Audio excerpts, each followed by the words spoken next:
കർത്താവിൻ്റെ ധന്യനാമം വാഴ്ത്തപ്പെടുമാറാകട്ടെ. 2026 ഫെബ്രുവരി മാസം 8-ാം തീയതി വിശുദ്ധ സഭായോഗമായി ഞങ്ങൾക്ക് ഭവനാന്തരീക്ഷത്തിലായിരിക്കാൻ കർത്താവ് തന്ന വിലപ്പെട്ട സന്ദർഭത്തെ ഓർത്ത് നന്ദിയോടെ സ്തോത്രം ചെയ്യുന്നു. ഈ പുതുവർഷം പിറന്ന അന്നു മുതൽ ഇന്ന് വരെയും പ്രശ്നങ്ങളുടെ ഒരു ഒരു കൂമ്പാരം തന്നെയാണ്. കുടുംബജീവിതത്തിലാണെങ്കിലും സമൂഹ ജീവിതത്തിലാണെങ്കിലും ജീവിതത്തിൻ്റെ എല്ലാ തുറകളിലും ആഗോള വ്യാപകമായി 190 രാഷ്ട്രങ്ങളുണ്ടെന്നൊക്കെ പറയുന്നുണ്ട്. ഗൂഗിളിൽ സെർച്ച് ചെയ്തിട്ട് ഒരു സഹോദരൻ പറഞ്ഞത് അത്രയാണ്.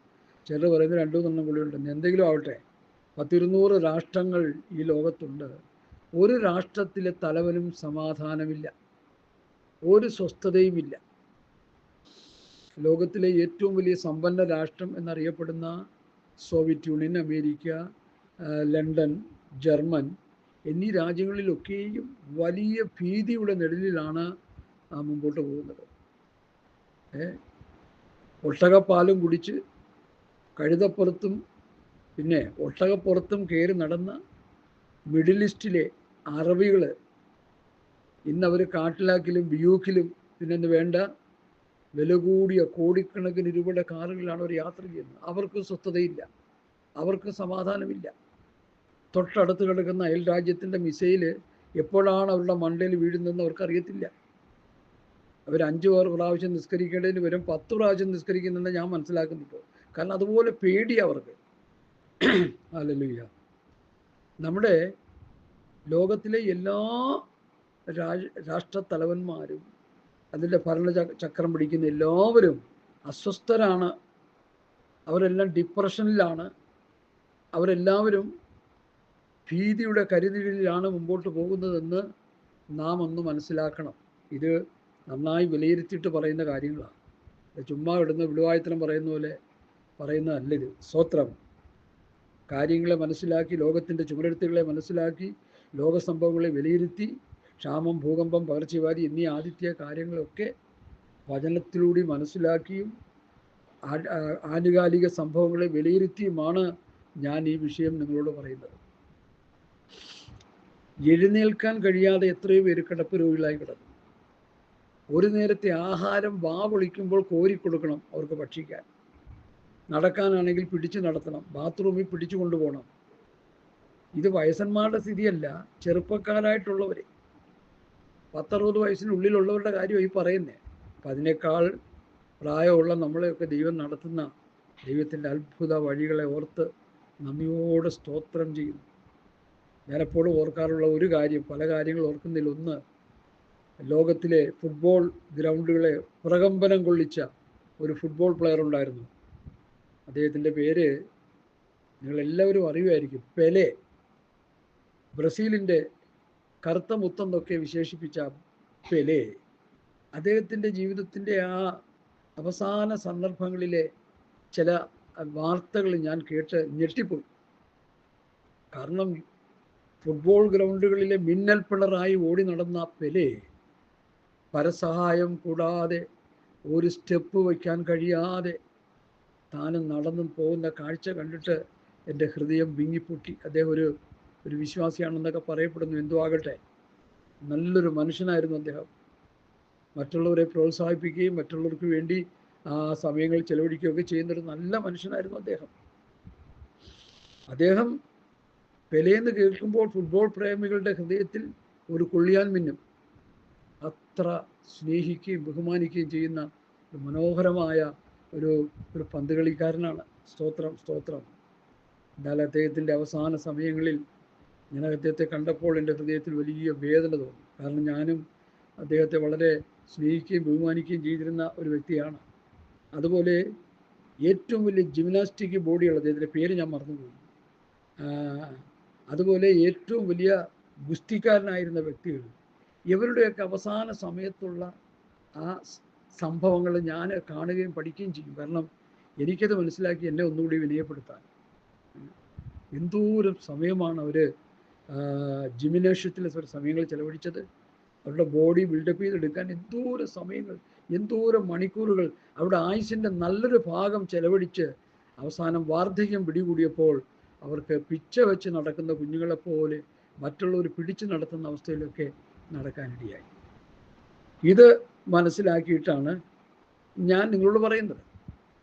എന്നാൽ ഞങ്ങളെ ദൈവവചനം പഠിപ്പിച്ച 94 വയസ്സുകാരൻ, അദ്ദേഹത്തിൻ്റെ ഒപ്പമൊന്നും ആരും എത്തിയിട്ടില്ല, 94കാരനായ മനുഷ്യൻ മരിക്കുന്നതിന് ഒരാഴ്ച മുമ്പ് വരെ കഞ്ഞിയും കറിയും വെച്ച് കുടിച്ചുകൊണ്ടിരുന്നു എന്ന് പറഞ്ഞാൽ ആരെങ്കിലും വിശ്വസിക്കുമോ?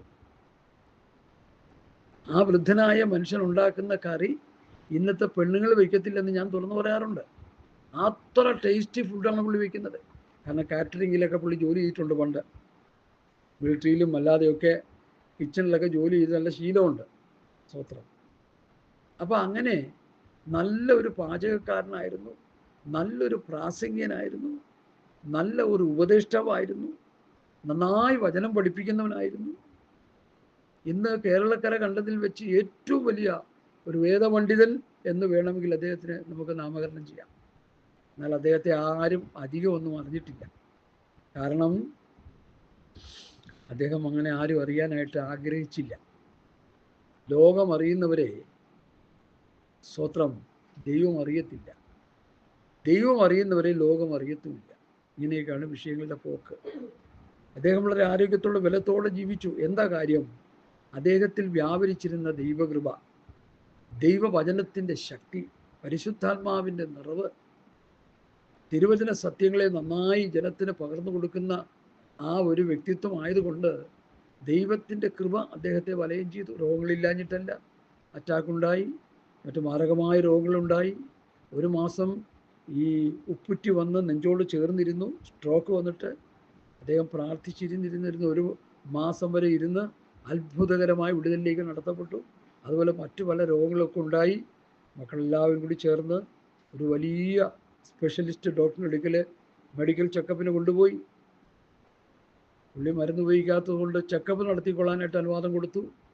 അവർ ബോഡി മുഴുവൻ ചെക്കപ്പ് ചെയ്തു. ഡോക്ടർ, ഡൽഹിയിലൊരു ഡോക്ടറാണ്. അവസാനം അദ്ദേഹത്തിൻ്റെ ലെറ്റർ പേഡ് കീറിയെടുത്ത് ഇങ്ങനെ എഴുതി സീൽ ചെയ്ത് കൊടുത്തു, ഡെഡ് മാൻ ഈസ് വാക്കിംഗ്. അത് കണ്ട് മക്കൾ പോലും ഞെട്ടിപ്പോയി. ആ സംഭവമൊക്കെ എന്നോട് പറഞ്ഞപ്പോൾ ഞാനത് പലരോടും പറയാറുണ്ട്. എൻ്റെ പ്രസംഗത്തിൽ ഇടയ്ക്കിടയ്ക്ക് ഞാനത് സൂചിപ്പിക്കാറുണ്ട്. എന്താണ് അതിൻ്റെ രഹസ്യം? ശരീരാഭ്യാസം അല്പ പ്രയോജനമുള്ളതാണ്. എന്നാൽ നമ്മളിൽ വ്യാപരിക്കുന്ന ദൈവകൃപ, ദൈവശക്തി, വചനവെളിപ്പാട്, ഇത് നമ്മളെ ആരോഗ്യത്തോടെ ബലത്തോടെ നടത്തുവാൻ പര്യാപ്തമാണ്. ദൈവകൃപ.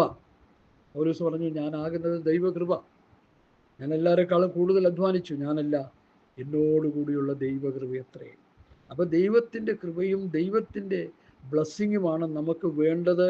അതാണ് ഏറ്റവും അത്യന്താപേക്ഷിതമായത്. അതില്ലെങ്കിൽ എന്തൊക്കെ ഉണ്ടെന്ന് പറഞ്ഞാലും ഒരു പ്രയോജനവും ഇല്ലെന്ന് എൻ്റെ മാന്യ ശ്രോതാക്കൾ ഇന്ന് പൽക്കാലം മനസ്സിലാക്കണം. നമുക്ക് സ്വത്തുണ്ടായിരിക്കാം, ഏക്കർ കണക്കിന് തോട്ടങ്ങളുണ്ടാകാം, നമുക്ക് സ്തോത്രം ഏറ്റവും നല്ല ആരോഗ്യമുള്ള മക്കളോ മരുമക്കളോ എല്ലാവരും കൊണ്ടുവന്ന് വരാം. അതൊക്കെ നല്ലതാണ്. പക്ഷേ ഒരാത്മീയനെ സംബന്ധിച്ചിടത്തോളം ദൈവകൃപയുടെ വ്യാപാരം നമ്മളിൽ ഉണ്ടെങ്കിൽ അതാണ് ഏറ്റവും വലുത്. ദൈവപ്രമാണം അനുസരിച്ച് ദൈവത്തെ പ്രസാദിപ്പിച്ച് ദൈവത്തിൻ്റെ ഇഷ്ടം ചെയ്ത് ജീവിക്കുന്ന ഒരു വ്യക്തിത്വമാണെങ്കിൽ അതിനേക്കാൾ വലിയത് വേറൊന്നുമില്ല. ഒരു മനുഷ്യൻ സർവ്വലോകം നേടിയാലും എൻ്റെ ആത്മാവിനെ നഷ്ടമാക്കിയാൽ എന്ത് പ്രയോജനമെന്ന് കർത്താവ് പറഞ്ഞത് ഓർത്തു പോവുകയാണ്. ഈ ലോകം മുഴുവൻ വെട്ടിപ്പിടിച്ച അലക്സാണ്ടറെ 2 കൈകളെയും ശവപ്പെട്ടിക്ക് വെളിയിലിട്ട് എന്നെ കൊണ്ട് അടക്കണമെന്ന് പറഞ്ഞു. ചോദിച്ചപ്പോൾ പറഞ്ഞു, ഞാൻ ലോകം മുഴുവൻ വെട്ടിപ്പിടിക്കാനായിട്ട് പരിശ്രമിച്ച് മുമ്പോട്ട് പോയൊരു വ്യക്തിയാണ്. സമുദ്രത്തെ നോക്കി ഇങ്ങനെ പറഞ്ഞു, അല്ലയോ സമുദ്രമേ, നീ ഒരു സൈന്യമായിരുന്നെങ്കിൽ ഞാൻ നിന്നെയും വെട്ടിപ്പിടിച്ചേ. അവസാനം 33 വയസ്സിൽ നല്ല ചെറുപ്രായത്തിൽ ഈ ലോകത്തിൽ നിന്ന് പിൻവാങ്ങേണ്ടി വന്നു. ദൈവമക്കളെ, ആ അലക്സാണ്ടറിനേക്കാളും വലിയ വീരന്മാരൊന്നും ഇന്ന് ജീവിച്ചിരിപ്പില്ല.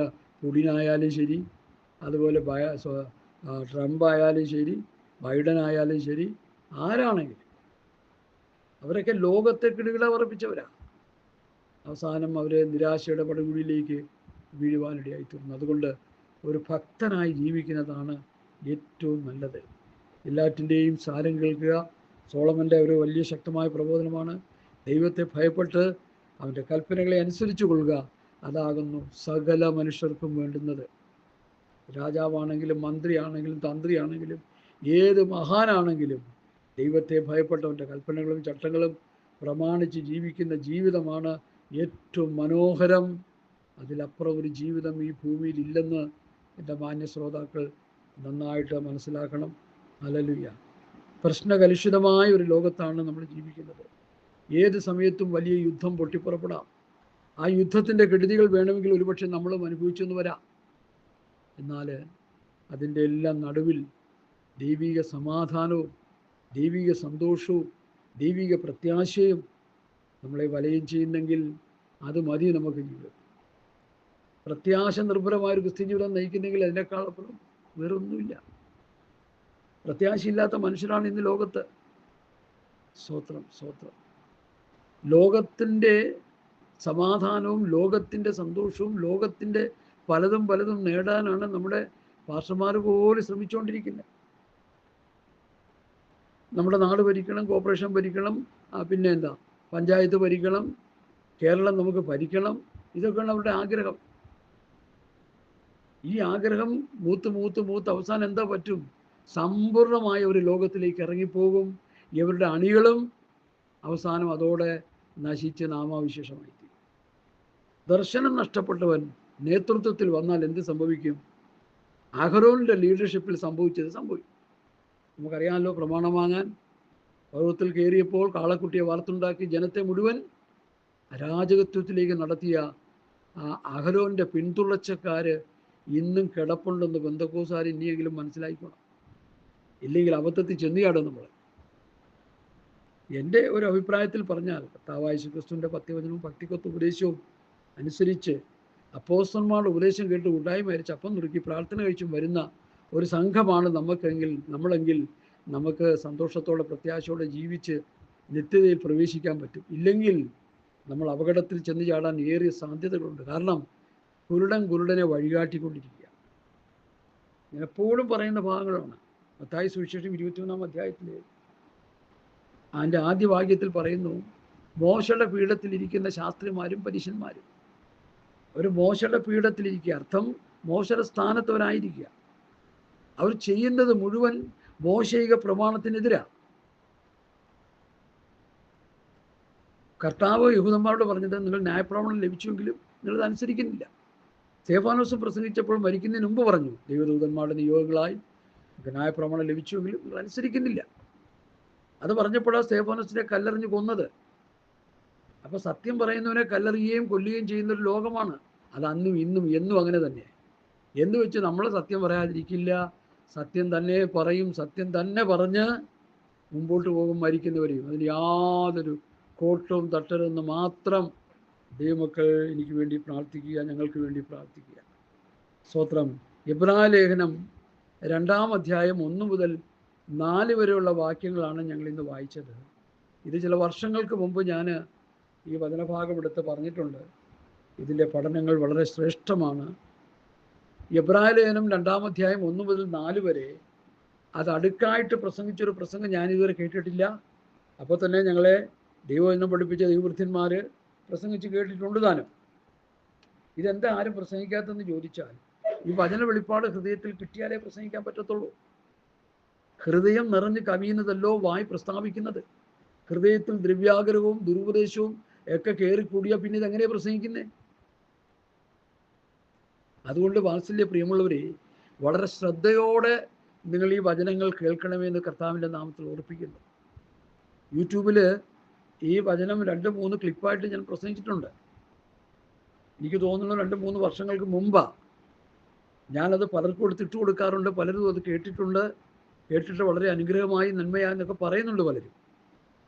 അങ്ങനെ പറഞ്ഞുകൊണ്ടായില്ല, ആ വചനത്തിൻ്റെ വ്യവസ്ഥയിലേക്ക് നമ്മൾ വരണം.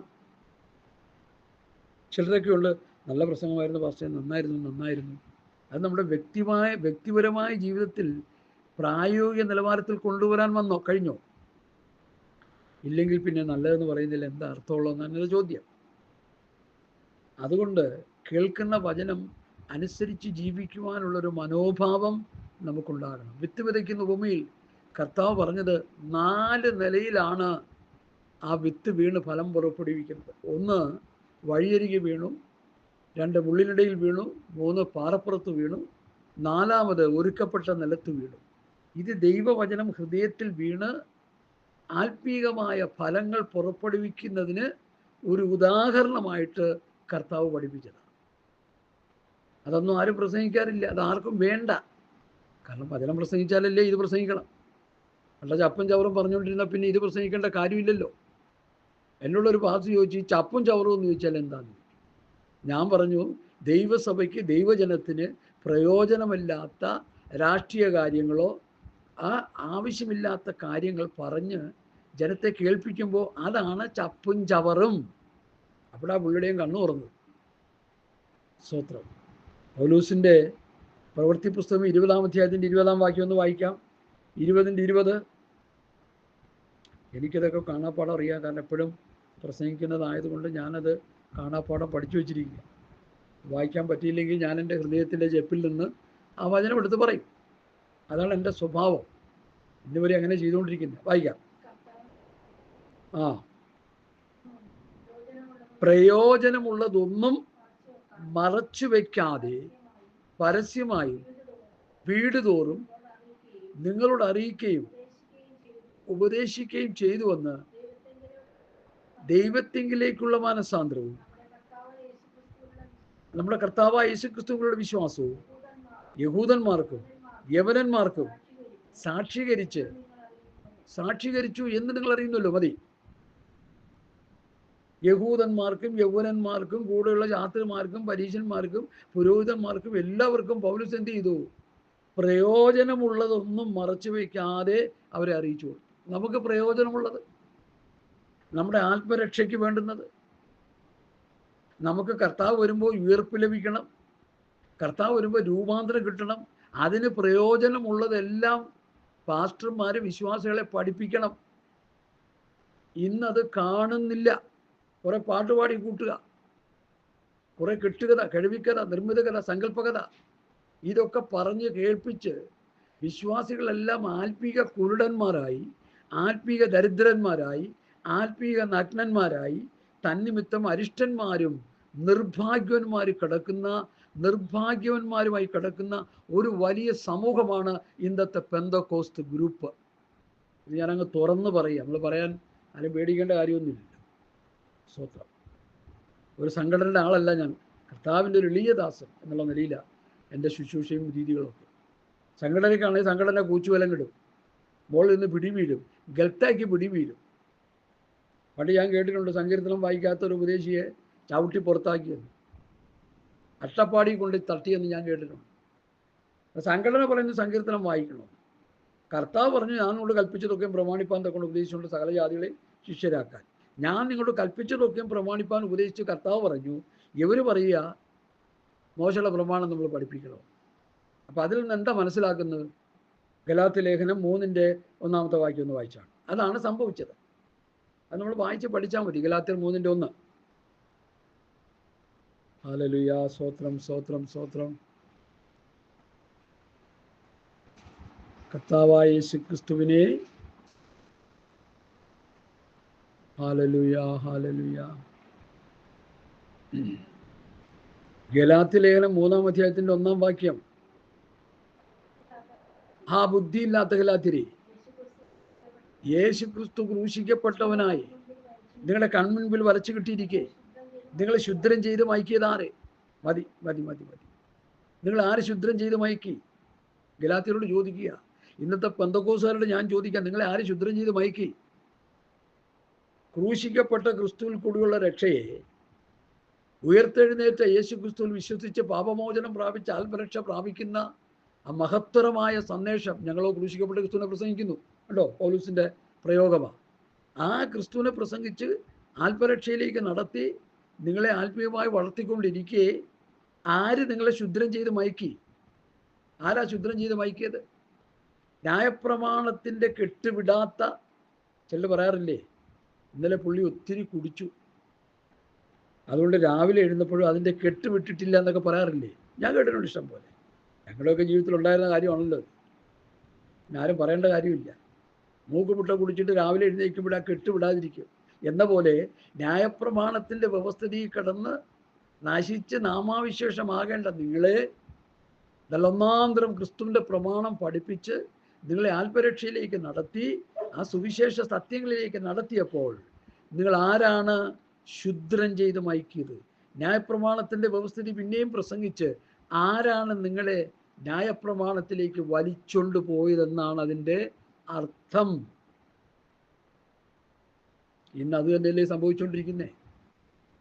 മത്തായി 28:20 ഒരു കീവേഡായിട്ട് ഞങ്ങൾ എടുത്തിരിക്കുന്ന വാക്യമാണ്. എന്താ കാര്യം? ഞാൻ നിങ്ങളോട് കൽപ്പിച്ചതൊക്കെയും പ്രമാണിപ്പാൻ തക്കോണം ഉപദേശിച്ചുകൊണ്ട് സകല ജാതികളെയും ശിഷ്യരാക്കിക്കൊള്ളുവാൻ. കർത്താവിൻ്റെ ശിഷ്യരാക്കാൻ. അതിന് ഞാൻ പ്രസംഗിച്ച വചനം തന്നെ പറയണം. മോശയുടെ ആയാൽ പോയി, അതിന് വിഷയങ്ങളുണ്ട്. മോശയുടെ പ്രമാണം പ്രസംഗിച്ച് ശിഷ്യരാക്കാൻ നമുക്ക് വ്യവസ്ഥയില്ല. മോശയുടെ പ്രമാണം കണ്ണിന് കണ്ണ് പല്ലിന് പല്ലെന്ന് വാദിച്ചുകൊണ്ട് നിൽക്കുന്ന ഒരു പ്രമാണമാണ്. ക്രിസ്തുവിൻ്റെ പ്രമാണം തമ്മിൽ സ്നേഹിക്കാനാണ്. തെറ്റുകുറ്റങ്ങളും ബലികളൊക്കെ വന്നാലും അതെല്ലാം പുറത്ത് പിന്നെയും സ്നേഹിച്ച് കോടതിയിലും കേസിലും വഴക്കിനും ഒന്നും പോകാതെ തമ്മിൽ സ്നേഹിച്ച് പുറത്ത് ക്ഷമിച്ച് പിന്നെയും ക്രിസ്തുവിൽ ഒന്നായി ജീവിക്കുന്നതാണ് ക്രിസ്തുവിൻ്റെ പ്രമാണം. അതാണ് നമ്മൾ ഉപദേശത്തിലൂടെ പഠിച്ചുകൊണ്ടിരിക്കുന്നത്. ഇവിടെ ശുദ്രം ചെയ്ത് മയക്കി ഗലാത്യ സഭയെ. എന്ത് ശുദ്രം? എന്താ ഈ ശുദ്രം? ന്യായപ്രമാണത്തിൻ്റെ ആ കെട്ടുവിടാത്തവര് ആ ന്യായപ്രമാണത്തിലെ കാര്യങ്ങൾ അതിനെക്കുറിച്ച് അവർ പ്രവൃത്തി 21 പറയുന്നത് ഇങ്ങനെയാണ്: അവരെല്ലാവരും ന്യായപ്രമാണ തൽപരരാണ്. ഞാൻ ആ വാക്യം എടുക്കാൻ സമയം എടുക്കുന്നില്ല. ന്യായപ്രമാണ തൽപരരാണ്. 15:10 പ്രവൃത്തി ഒന്ന് വായിക്കാം. 15:10 പ്രവൃത്തി 15:10 ചില വാക്യങ്ങൾ അതിനോടനുബന്ധിച്ച് പറഞ്ഞിട്ട് ഞാൻ എബ്രായ ലേഖനം 2-ാം അധ്യായത്തിൻ്റെ 1 മുതൽ 4 വരെയുള്ള വാക്യത്തിലെ പഠനത്തിലേക്ക് നമ്മൾ വരുന്നു. വായിച്ചാട്ടെ. ഹല്ലേലൂയ, സ്തോത്രം, സ്തോത്രം. ആകയാൽ നമ്മുടെ പിതാക്കന്മാർക്കും നമുക്കും ചുമക്കാൻ കഴിഞ്ഞിട്ടില്ലാത്ത നുകം ശിഷ്യന്മാരുടെ കഴുത്തിൽ വെപ്പാൻ നിങ്ങളിപ്പോൾ ദൈവത്തെ പരീക്ഷിക്കുന്നതുണ്ട്. എന്താണ് ഈ വാക്യത്തിന്റെ അർത്ഥം? ആരും ഇതുവരെ പ്രസംഗിച്ച് കേൾക്കുന്നില്ലല്ലോ ഇതൊന്നും. ഞാൻ കുറെ പ്രസംഗങ്ങളൊക്കെ കേൾക്കാറുണ്ട്, പക്ഷെ ഇതൊന്നും കയറി വരാറില്ലല്ലോ. നമുക്കും നമ്മുടെ പിതാക്കന്മാർക്കും ചുമക്കാൻ കഴിഞ്ഞിട്ടില്ലാത്ത നുകമെന്നുള്ളത് ന്യായപ്രമാണത്തിന്റെ വ്യവസ്ഥിതികളാണ്. അത് കൊല്ലുന്ന പ്രമാണമാണ്, അത് ഇരുട്ടിന്റെ പ്രമാണമാണ്, അത് മരണത്തിന്റെ പ്രമാണമാണ്. പാപമുണ്ടെന്ന് തെളിയിക്കാൻ ന്യായപ്രമാണം നല്ലതെന്ന് പൗലോസ് പഠിപ്പിക്കുന്നുണ്ട്. പാപത്തെക്കുറിച്ച് നമുക്ക് ബോധ്യം വരുത്തുന്നു. അതനുസരിക്കുമ്പോൾ ക്രിസ്തുവിന് വേർപെട്ടു പോയി, കൃപയിൽ നിന്ന് വീണുപോയി എന്ന് ഗലാത്യ ലേഖനം 5-ാം അധ്യായത്തിന്റെ 1 മുതലുള്ള വാക്യം പറയുന്നു. ഇതൊക്കെ നമ്മൾ നന്നായിട്ട് മനസ്സിലാക്കണം. എത്ര വചനം കേട്ടാലും ഗ്രഹിക്കാൻ കഴിയാത്ത അവസ്ഥയിൽ പോകുന്നവരാണ് പലരും. അതുകൊണ്ട് സംഭവിക്കുന്ന എന്താന്ന് ചോദിച്ചാൽ, അടിമ നുകത്തിൽ നിന്ന് പുറത്തേക്ക് വരാൻ അവർക്ക് പറ്റത്തില്ല. ന്യായപ്രമാണം അടിമ നുകമാണ്. സ്വാതന്ത്ര്യത്തിനായിട്ട് ക്രിസ്തു നമ്മെ സ്വതന്ത്രരാക്കിയാൽ അതിൽ ഉറച്ചു നിൽപ്പിൻ, അടിമനുഖത്തിൽ പിന്നെയും കുടുങ്ങിപ്പോകരുത്. നിങ്ങൾ ന്യായപ്രമാണം അനുസരിക്കാൻ പോയാൽ എന്താ സംഭവിക്കുന്നത്?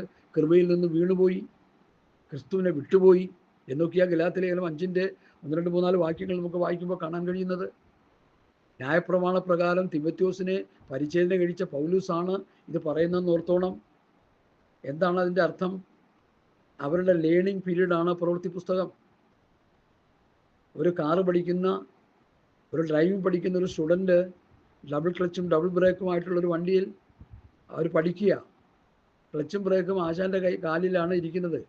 2 പേർക്കും ഉണ്ട്. ഈ പഠിക്കുന്ന സ്റ്റുഡൻറ്റ് ബ്രേക്ക് ചവിട്ടിയില്ലെങ്കിൽ ആശാൻ ചവിട്ടും. പഠിക്കുന്ന സ്റ്റുഡൻറ്റ് ക്ലച്ച് കൊടുത്തില്ലെങ്കിൽ ഗിയർ ബോക്സ് തകർന്നു പോകും, ആശാൻ ചവിട്ടും, ക്ലച്ച് കൊടുക്കും. അത് എന്നും അങ്ങനെയാണ് ഇരിക്കുന്നത്. എന്നെയൊക്കെ സംബന്ധിച്ചാണെങ്കിലും 1 മാസം അങ്ങനെയൊക്കെ പഠിച്ചെന്ന് എൻ്റെ ഓർമ്മ. 1 മാസം കഴിയുമ്പോൾ ഗിയറിട്ട് വണ്ടി ഓടിക്കാനും ഫോർവേഡ് അടിക്കാനും റിവേഴ്സ് അടിക്കാനും ഒക്കെ നമ്മൾ പ്രാപ്തന്മാരാകും. ഉള്ള കാലം മുഴുവൻ പഠിച്ചുകൊണ്ടിരിക്കുകയാണോ? ഇന്നിപ്പോൾ നോക്കിയ ആത്മീയ കുളത്തിൽ അതല്ലേ. വർഷങ്ങൾ എത്രയായി? ചക്കും ചുക്കും അറിവിടാത്ത നിലയിൽ പിന്നെയും ആശാനെ വെച്ച് പഠിച്ചുകൊണ്ടിരിക്കുന്ന പോലെയുള്ള ഗതികെട്ട അവസ്ഥയാണെന്ന് പലരിലും, എല്ലാവരിലും അല്ല. പ്രാപ്തന്മാരായ ഒത്തിരി പേരെ ദൈവം എഴുന്നേൽപ്പിച്ചിട്ടുണ്ട്. അവർക്കായി ദൈവത്തിന് മഹത്വം. അപ്പോൾ എന്നെ കേൾക്കുന്ന പ്രിയപ്പെട്ടവരെ, നമുക്കും നമ്മുടെ പിതാക്കന്മാർക്കും ചുമക്കാൻ കഴിയാത്തൊരു നുകമാണ് ന്യായപ്രമാണം. അത് ക്രിസ്തുവിൽ വിശ്വസിച്ച് വരുന്ന ശിഷ്യന്മാരുടെ കഴുത്തിൽ കെട്ടിവെക്കുമ്പോൾ ദൈവത്തെ പരീക്ഷിക്കലാണ്. ദൈവത്തെ പരീക്ഷിക്കരുതെന്ന് 1 കൊരിന്ത്യർ ലേഖനം 10-ാം അധ്യായത്തിലുണ്ട്. ഇസ്രായേൽ മക്കളുടെ പാപം ദൈവത്തെ പരീക്ഷിക്കൽ, പരസംഗം ചെയ്യൽ. ഹല്ലേലൂയ. ഇതൊക്കെ ദൈവത്തെ പരീക്ഷിക്കുന്ന പാപങ്ങളാണ്. 5 പാപങ്ങളെക്കുറിച്ച് 1 കൊരിന്ത്യർ ലേഖനം 10-ാം അധ്യായത്തിൽ പറയുന്നുണ്ട്. അല്ലാതെ വേണമെങ്കിൽ ഇന്ന് ഓടിച്ച് പറഞ്ഞു പോകാനായിട്ട് കർത്താവിൽ ശരണപ്പെടുന്നു. 1 കൊരിന്ത്യർ ലേഖനം 10-ാം അധ്യായം എടുക്കുമ്പോൾ അതിൽ പൗലോസ് 5 പാപത്തെക്കുറിച്ച് പറയുന്നു. അതിൽ ഈ പരീക്ഷ എന്നുള്ള സബ്ജക്റ്റ് കയറി വരുന്നുണ്ട്. അതുകൊണ്ട് നമ്മളെ ഒന്ന് ഓടിച്ചു പോകുന്നത് നല്ലതാണെന്ന് എൻ്റെ ചിന്ത. ഹല്ലേലൂയ. ഒന്നാമത് അവർ ദുർമോഹികളായിരുന്നു. രണ്ടാമത് അവർ വിഗ്രഹാരാധികളായി. 3 അവർ പരസംഗം ചെയ്യുന്നവരായി. 4 അവർ ദൈവത്തെ പരീക്ഷിക്കുന്നവരായി. 5 അവർ ദൈവസന്നിധിയിൽ പിറുപിറുക്കുന്നവരായി. ഈ 5 പാപങ്ങളാണ് ഇസ്രായേൽ മക്കളെ മരുഭൂമിയിൽ പട്ടുപോകാനിടയായി തീർന്നത്. ഈ 5 പാപങ്ങൾ തന്നെ പുതിയ നിയമസഭയിലെ വിശ്വാസികളിലും ഉണ്ടെന്ന് പറയുമ്പോൾ എന്താ നമ്മൾ നിന്ന് പഠിക്കണം, മനസ്സിലാക്കുന്നത്? അതൊക്കെ നമ്മൾ പഠിച്ച് മനസ്സിലാക്കണം. ഈ 5 പാപങ്ങൾ ഇസ്രായേൽ മക്കൾക്കുണ്ടായിരുന്നു. ആൽപ്പി ഇസ്രായേൽ എന്ന് പറയുന്ന പുതിയ നിയമസഭയ്ക്ക് ഇതേ ഉള്ളൂ എന്നാണ് ഞാൻ പറഞ്ഞുകൊണ്ടിരിക്കുന്നത്. 10 അത്ഭുതങ്ങൾ കണ്ണുകൊണ്ട് കണ്ടവരാണ്. രാത്രി അഗ്നിസ്തംഭം, പകൽ മേഘസ്തംഭം, പിന്നെ സ്വർഗീയ മന്ന, നല്ല ഒന്നാന്തരം വെള്ളം പാറയിടുക്കിൽ നിന്ന് ദൈവം കൊടുത്തു. അവരിട്ട ഉടുപ്പ് ജീർണിച്ചു പോയില്ല, ചെരുപ്പ് തേഞ്ഞു പോയില്ല. അത്ഭുതങ്ങൾ അടയാളങ്ങളിലൂടെ കടലിനെ വറ്റിച്ച് തങ്ക നിലത്തിലൂടെ എന്ന പോലെ അവരെ നടത്തി. 600,000 ആയോര് ജനത്തെ ചിറകിൽ വഹിച്ചവൻ കൂടെയുണ്ടെന്ന് നമ്മൾ പാട്ട് വരെയും എഴുതി പാടിക്കൊണ്ടിരിക്കുക. എത്ര മനോഹരമായ നിലയിലാണ് ദൈവം അവരെ നടത്തിയത്. എത്ര അത്ഭുതകരമായിട്ടാണ് ദൈവം അവരെ നടത്തിയത്. പക്ഷെ എന്നിട്ടും അവർക്ക് വേണ്ടി ദൈവം കരുതി വെച്ച വാഗ്ദത്ത കനാനിൽ കാല് വയ്ക്കാൻ കഴിയാതെ മരുഭൂമിയിൽ അവരുടെ ശവങ്ങൾ വീണുപോയി. മരുഭൂമിയിൽ അവർ പട്ടുപോയി. അവർ നശിച്ച് നാമാവിശേഷമായെന്നാണ് എബ്രായ ലേഖനത്തിലും 1 കൊരിന്ത്യർ ലേഖനത്തിലും അപ്പോസ്തലനായ പൗലോസ് പഠിപ്പിക്കുന്നത്. ഞാനത് പല സമയങ്ങളിലായിട്ടൊക്കെ എടുത്തിട്ടുണ്ട്. അതേ അവസ്ഥയിൽ നമ്മൾ പുതിയ നിയമസഭയും വന്നിരിക്കുക. രാജ്യം ഭരിക്കാൻ പോവുക, ഓപ്പറേഷൻ ഭരിക്കാൻ പോവുക. ആത്മീക കുരുടന്മാരെ വഴികടത്തിക്കൊണ്ടിരിക്കുക. ഇരുവരും കുഴിയിൽ വീഴും, കുഴി നരകമാണെന്ന് പഠിപ്പിച്ചാൽ തെറ്റുണ്ടോ? അതുകൊണ്ട് എന്നെ കേൾക്കുന്ന പ്രിയപ്പെട്ടവരെയും ഞാൻ വചനത്തിലേക്ക് മടങ്ങി വരുന്നു. ഇവിടെ എഴുതിയിരിക്കുന്നത്, അതുകൊണ്ട് നാം വല്ലപ്പോഴും ഒഴുകിപ്പോകാതിരിക്കേണ്ടതിന്. എബ്രായ ലേഖനം 2-ാം അധ്യായത്തിൻ്റെ 1 മുതൽ 4 വരെയുള്ള വാക്യത്തിലെ പഠനമാണ് ഇന്ന് നമ്മൾ പഠിക്കാൻ ആഗ്രഹിക്കുന്നത്. അതിനോടനുബന്ധിച്ച് പല വിഷയങ്ങളിലൂടെ ഈ ഒത്തുവാക്യങ്ങളിൽ ലിങ്ക് ചെയ്ത് നമ്മൾ ഈ വിഷയം പഠിച്ചെടുക്കാൻ ശ്രമിക്കുക.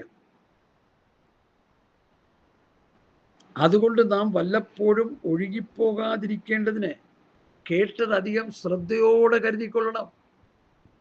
ഇന്ന് കേൾക്കുന്ന വചനം മുള്ളിനിടയിൽ വീണതാകരുത്, പാറപ്പുറത്ത് വീണതാകരുത്, വഴിയരികെ വീണതാകരുത്.